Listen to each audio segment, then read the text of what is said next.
નમસ્કાર દર્શક મિત્રો, હું છું પરમાર રમેશા. તમે જોઈ રહ્યા છો લોક સામના ન્યૂઝ. તો જોઈએ આજના સમાચાર સાબરકાંઠાથી અમારા રિપોર્ટર જીતેન્દ્ર સોલંકી સાથે. મોબાઈલ કંપનીઓના સિમ કાર્ડ વેચાણ કરનાર રિટેલરોએ આજે સાબરકાંઠા જિલ્લા કલેક્ટરને લેખિતમાં પોલીસ દ્વારા થતી કનડગત અંગે રજૂઆત કરી હતી. સિમ કાર્ડ રિટેલરોને ટ્રાય દ્વારા એક સોફ્ટવેર આપવામાં આવ્યું છે અને એ સોફ્ટવેરમાં ડિજિટલ ડોક્યુમેન્ટ સ્વીકારીને સિમ કાર્ડ ઇસ્યુ કરવામાં આવે છે.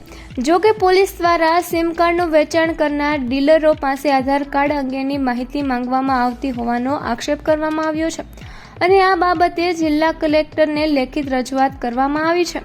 ઉલ્લેખનીય છે કે આધાર કાર્ડ એ પ્રાઇવેટ ડોક્યુમેન્ટ છે અને કેન્દ્ર સરકારે પણ લોકોના આ ડોક્યુમેન્ટ ખાનગી રાખવા માટેની સૂચના આપી છે. આમ છતાં પોલીસ જાહેરનામું આગળ કરી મોબાઈલ સિમ કાર્ડ રિટેલરોને કનડગત કરતી હોવાનો આક્ષેપ સાથે જિલ્લા કલેક્ટરને રજૂઆત કરવામાં આવી હતી. અમે આજે હિંમતનગર ટેલિકોમ એસોસિએશનના હોદ્દેદારો અને સભ્યો બધા ભેગા થઈ કલેક્ટર સાહેબશ્રીના આવેદનપત્ર આપવા આવ્યા છીએ. જે અમે સિમ કાર્ડ વેચીએ છીએ એની અંદર ટાઈના નિયમ અનુસાર જે સોફ્ટવેર બની છે એ સોફ્ટવેરના અધીન જ તમામ પ્રક્રિયા કરીએ છીએ, જેના અંદર આધાર કાર્ડ ફેસ રીડિંગ આઈડીના ઉપરથી આંખોનું સ્કેનિંગ કરીને ડાયરેક્ટ આપવામાં આવે છે. એના અંદર કોઈ ફ્રોડ થવાની કેવી શક્યતા નથી અને તમામ ડિજિટલ પ્રક્રિયા હોય. અમે કોઈનું આધાર કાર્ડ એવું ઝેરોક્સ રાખતા નથી તથા આ એક પ્રતિબંધિત આધાર કાર્ડ એક પ્રતિબંધિત ડોક્યુમેન્ટ છે જે અન્ય બીજા કોઈના હાથમાં જાય અને એનો દુરુપયોગ ના થાય એના માટે એને પ્રતિબંધિત કરવામાં આવ્યું છે.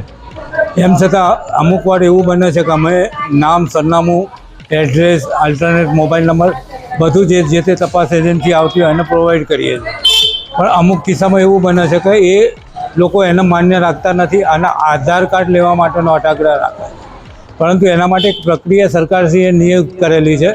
એ પ્રક્રિયા અનુસાર કોઈપણ તપાસ એજન્સી, તપાસ અધિકારી જ્યારે એના ડોક્યુમેન્ટ માંગશે તો કંપની એમને 24 કલાકની અંદર પ્રોવાઈડ કરે છે.